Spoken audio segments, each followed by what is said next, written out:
Kembali lagi bersama kami di Legia Finansial. Kali ini kita akan membahas laporan tahunan 2023 PT Bank Wuri Saudara Indonesia 1906. Jadi ini untuk laporan tahunannya sudah keluar ya. Ini laporan keuangan, kalau mau dibilang laporan tahunan sama dengan laporan keuangan untuk kuartal keempat. Nanti dalam 1 tahun itu ya. Di sini ada disebutkan Presiden Direktur yaitu Hwang Gyu-son. Nah, ini ada di alamat kantor di Suritawu lantai 26 N27 Distrik 8 SCBD Jakarta. Nah, di SCBD ini kemudian ada Direktur Edwin Sulaiman. Alamat kantornya juga sama. Kalau kita lihat dari yang nama presiden direkturnya Hwang Gyu-son ini kayak agak ke Koreaan gitu ya. Nah, nanti kita lihat sebenarnya ini Bank Wuri ini pemegang saham terbesar itu sebenarnya siapa? Di sini dia dan nilainya itu jutaan, tapi dalam bentuk rupiah. Kita lihat kasnya ini meningkat ya. Tahun lalu itu sekitar 449 miliaran, sekarang menjadi 500-an miliaran. Dan memang meningkat sedikit saja. Giro pada Bank Indonesia, nah, ini menurun sedikit dari 2,2 triliunan menjadi 2,23 triliunan. Kemudian ada giro pada bank lain dan pihak ketiga ya. Itu pun menurun. Kita lihat yang FFF pihak ketiga. Ini meningkat nih dari 3,1 triliunan menjadi 3,5 triliunan. Kalau kita lihat ini yang paling penting karena bisa dapat bunga pinjaman yang diberikan. Pihak berelasi mereka hanya 681 miliaran. Tapi pihak ketiga meningkat dari 39 triliunan menjadi 43 triliunan. Jadi mereka kasih pinjaman kepada pihak ketiga meningkat menjadi 43 triliunan. Aturannya kalau dia meningkat itu bunganya itu mereka dapat lebih banyak. Jadi kita lihat nanti ya, apakah lebih banyak labanya atau gimana. Jumlah asetnya dari 51 triliunan menjadi 54 triliunan. Jadi dia masih mending ada peningkatan aset, tapi kalau kita lihat kayaknya gak gitu banyak yang peningkatannya. Simpanan dari nasabah. Dari nasabah ini pihak berelasi berarti orang-orang sendiri gitu. Dari 268 miliaran menjadi 500-an miliaran. Pihak ketiga, nah ini pihak ketiga pun meningkat gak cukup banyak ya. Paling 28 triliunan menjadi 30 triliunan, artinya sekitar 2 triliunan lah gitu. Simpanan dari bank lain, pihak berelasi. Nah ini berarti ada relasi dengan bank lain ya. Dari 71 miliaran menjadi 248 miliaran, pihak ketiga 28 miliaran menjadi 208 miliaran.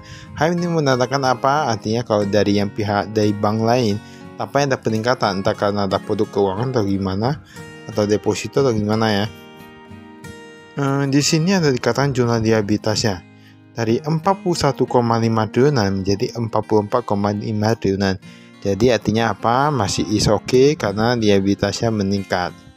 Untuk ekuitasnya ini pun meningkat dari 9,9 menjadi 10,2. Tampaknya peningkatan ini agak kecil ya ini ya. Entah firasat atau gimana, tapi kita lihat agak kecil ya. Pendapatan beban bunga. Pendapatan bunga 3,7 triliunan. Wah, ini meningkat nih. Dari kemarin cuma 2,9 triliunan, lalu ada beban bunga juga. Wah, ini meningkat dan beban bunganya pun meningkat.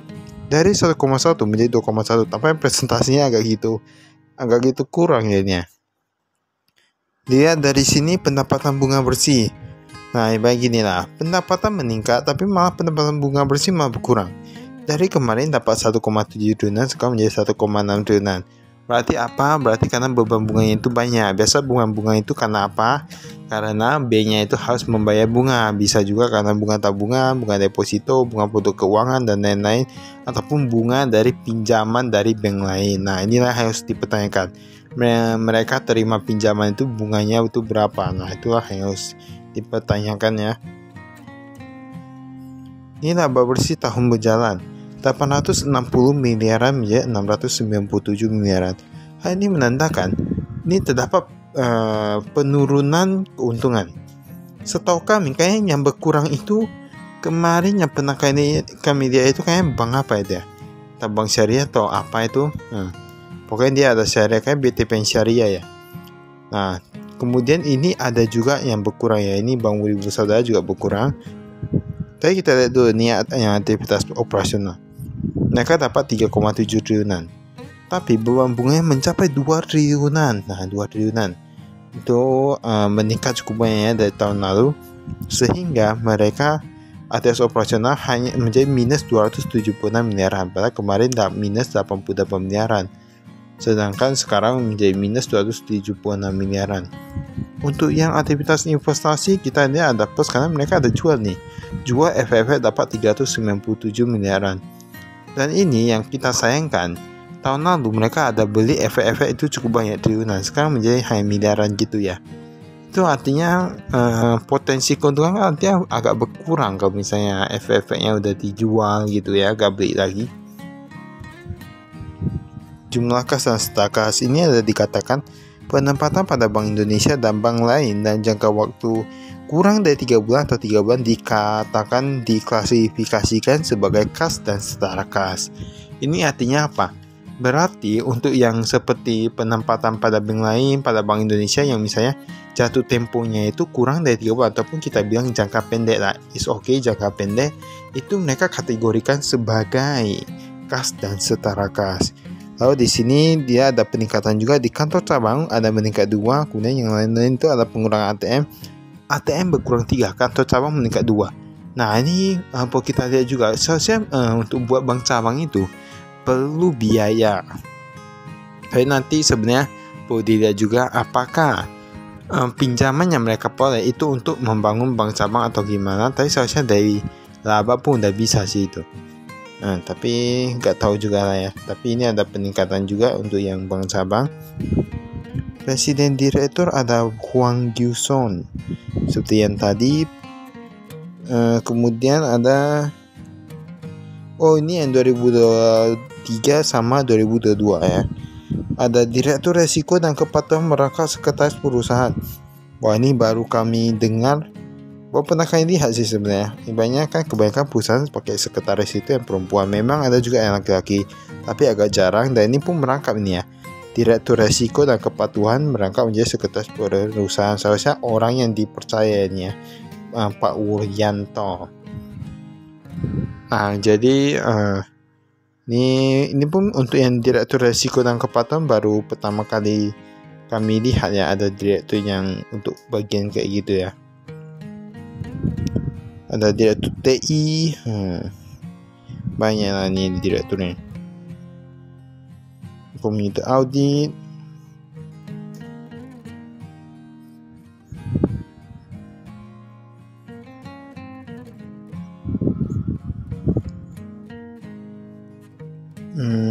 nah ini kita skip.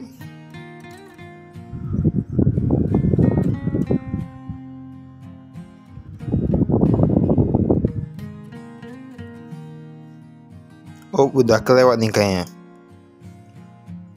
Biasa dia mulai dengan kas dan setara kas. Nah ini dia kas yang rupiah 390 miliaran tahun lalu, sekarang menjadi 433 miliaran. Tadi kita udah katakan kasnya meningkat. Yang mata uang asing, nah ini ada terjadi peningkatan yang cukup besar di dolar Amerika Serikat USD. USD meningkat dari 59 miliaran menjadi 75 miliaran. Ini mungkin karena ada orang yang sering pakai USD ataupun nasabah atau gimana ya. Tapi dolar Singapura untuk euro dan ini riyal Arab Saudi berkurang. Dan dikatakannya untuk ATM jumlahnya masing-masing berapa? Ada 32 miliaran dan 28 miliaran. Nah itu untuk yang 2023 dan 2022. Ya, seluruh ATM di Indonesia itu mereka ada kira-kira 32 miliaran ya. Ini giro pada bank lain. Ini ada yang bentuknya, ini bentuk uangnya ya. Ada dolar USD, rupiah, euro, yen, Jepang, dolar AUD, Australia, dolar SGD, Singapura. Ini giro pada bank lain. Paling banyak yang di Bank Sentral Asia. Kemarin 51 miliaran, sekarang menjadi 60 miliaran. Dan ini mata uang asing. Mereka ada berhubungan di banyak yang gironya ya. Ada dari JP Morgan Chase Bank NA dan West Fargo Bank NA. Kemudian ada PT Bank Mandiri, Bank Sentral Asia, JP Morgan AG, Standard Chartered Bank di New York, di Sumitomo Mitsui Bank Corporation Japan, Data Nasional Australia Bank, Bank BNI, United Overseas Singapura, Standard Chartered Tokyo. Nah ini berarti, tapi yang kita lihat unik dari sini, Wells Fargo meningkat ya. Mengapa mereka kebanyakan sekarang pakai Wells Fargo, bukan pakai JP Morgan? JP Morgan dari 182 miliar berkurang ya. Tapi Wells Fargo kita lihat tadi meningkat. Tapi itu terserah mereka lah ya. Namanya itu kan mereka mau buka bank di mana, gironya dari mana, nah itu terserah mereka lah. Rupiah, nah ini ibaratnya yang efek-efeknya nih. Ada obligasi pemerintah tadi dan lain-lain. Yang diamortisasi ya.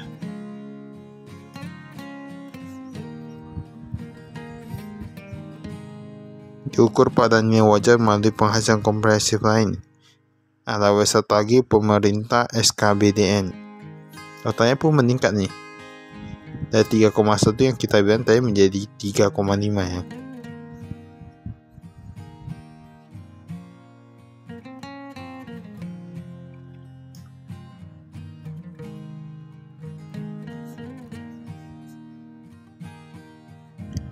Tapi kalau kita lihat kayaknya bank ini tipenya santai-santai ini. Maksudnya bukan gimana, ibaratnya dia gak terlalu gak terlalu langsung main cepat gitu ya. Katanya yang penting bisa lancar gitu ya. Kita lihat saja. Ini yang lancar kredit konsumsi, kredit modal kerja. Yang relasi ini lancar-lancar saja. Dolar USD mereka pakai kebanyakan untuk yang modal kerja, tapi lancar saja. Tapi yang pihak ketiga ada kemacetan nih. Kita lihat, ada kredit konsumsi, kredit modal kerja, dan kredit investasi. Paling macet itu kayaknya yang di ini kredit modal kerja ya. Bahkan 11 triliunan kredit macetnya bisa mencapai 179 miliaran. Itu yang rupiah. Untuk yang Amerika Serikat, bahkan yang modal kerja juga dia macet. Nah, jadi memang beberapa bank itu punya karakteristik masing-masing berbeda ya. Kemarin kita lihat yang bank BBTN ya itu ya. Itu kreditnya itu yang macet itu kayak dibayarkan di perumahan. Masa kredit untuk yang untuk rumah gitu-gitu ya. Tapi kalau kita lihat di sini dia yang modal kerja. Kreditnya modal kerja memang jadi kalau kita lihat, kalau kita analisa untuk masing-masing bank itu, mereka ada punya strategi dan fokus masing-masing. Banyak mereka di sini sudah oke. Mereka fokus di sana, nah kayak gitulah ya. Ini ada individual dan ada yang kolektif. Paling banyak itu mereka dari individual ya. Dari individual lihat saja 2023 mencapai 454 miliaran. Yang kolektif hanya sekitar 96 miliar. Kolektif itu lebih kepada perombongan ataupun perusahaan atau gimana gitu ya. Mungkin lebih kepada yang bisnis banking gitu ya. Di sini ada perdagangan, restoran, hotel dan lain-lain. Dijelaskan untuk yang macam-macamnya itu berapa. Kalau kita lihat di sini, yang paling macet itu ada di maksudnya kira ya ini ya, di industri pengolahan. Lihat saja mencapai 82 miliaran. Padahal cuma sekitar 2 triliunan untuk yang lancarnya. Dan restoran dan hotel mencapai 76 miliaran dari 7 triliunan.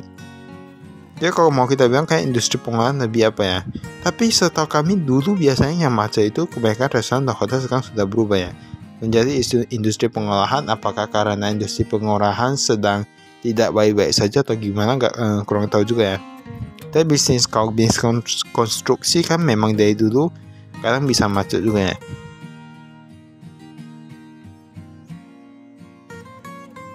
Jadi biasanya mereka bank itu selalu ada melihat data.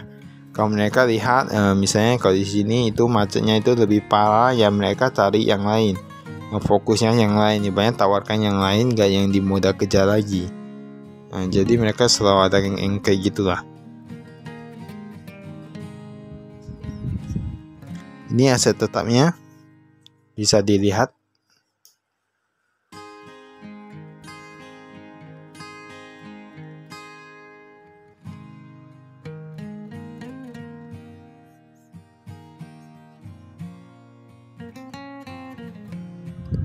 Ini goodwill, aset tak berwujud. Sebenarnya aset tak berwujud itu kalau mau kita bilang nggak gitu gampang hitungnya. Ini simpanan dari nasabah. Simpanan dari nasabah untuk yang giro itu hampir sama. Tabungan menurun dari 4,7 triliunan menjadi 3,8 triliunan. Lalu ada deposito berjangka meningkat dari 18 triliunan menjadi 21 triliunan. Hal ini menandakan apa? Sekali lagi kami katakan bahwa sekarang kebanyakan masyarakat sudah mulai pintar. Berarti ini mereka sudah lebih memilih deposito daripada tabungan. Walaupun deposito itu paling hanya menang di inflasi, tetapi mereka sudah lebih mementingkan ibaratnya uangnya nggak habis gitulah. Setidaknya sama dengan inflasi. Kalau di tabungan kan ibaratnya berkurang terus kena inflasi. Nah, masyarakat sampai sekarang sudah mulai belajar ya, ini bagus nih. Apalagi kalau sudah mulai taruh di obligasi dan lain-lain, wah ini lebih bagus lagi. Simpanan dari nasabah, deposito berjangka rupiah, ada dolar USD lagi. Dan paling banyak ini yang di 3 bulan ya, kalau kita lihat di 3 bulan, karena memang seperti yang kita bilang kemarin lancar. Nah, sekarang pentingnya cash flow nih, cash flow itu lebih baik. Pinjaman yang diterima, ini ada Bank Sentral Asia, hampir sama nih, 1,5 triliunan, tapi mereka sudah dapat dari lain seperti Bank Tabungan Negara, itu baru dulu, dan lain-lain tadi. Ini pihak ketiga ada Bank Mandiri, BTPM, Permata. Lalu ada Bank Jawa Barat dan Banten. Pinjaman yang diterima. Nah, ini ada mereka tuliskan jatuh temponya, tingkat suku bunganya, dan lain-lainnya.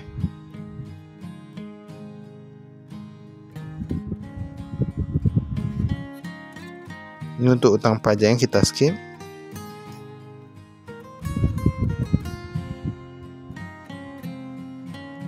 Nah, ini nih.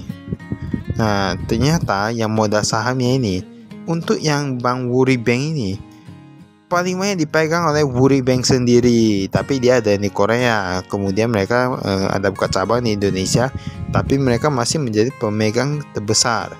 Kemudian ada yang pemegang terbesar kedua ada Apramesis Meta Investama, kemudian ada PT Medco Inti Dinamika, ada PT Medco Duta, pengurus bank Arif. Nah, Pak Arif ada juga ya. Tapi tetap pemegang saham tertinggi terbanyak itu tetap Wuri Bank sendiri, 80% lah kayak gitu lah ya. Makanya kita lihat tadi yang presiden direkturnya namanya agak Korea gitu ya. Ini beban umum dan administrasi. Kalau kita lihat di sini peningkatan di komisi dari 43 miliar menjadi 72 miliaran ya. Gaji meningkat juga lah, haruslah dari 163 miliaran menjadi 173 miliaran.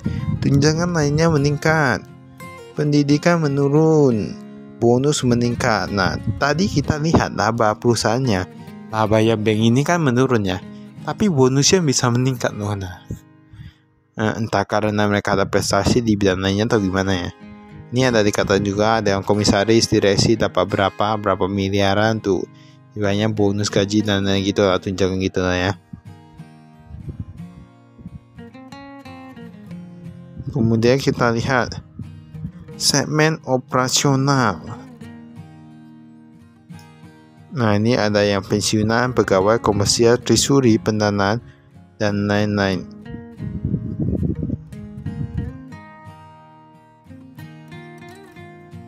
Lalu terakhir ada manajemen risiko, risk management. Jadi biasa mereka selalu ada yang namanya risk management ya. Jadi itulah yang membuat perusahaan bisa lebih tahan lama kalau terstruktur dengan lebih baik dan bisa memperkirakan masa depan. Tapi agak gitu banyak ya. Baiklah, itu saya dari kami. Sekian, terima kasih. Saya investasi.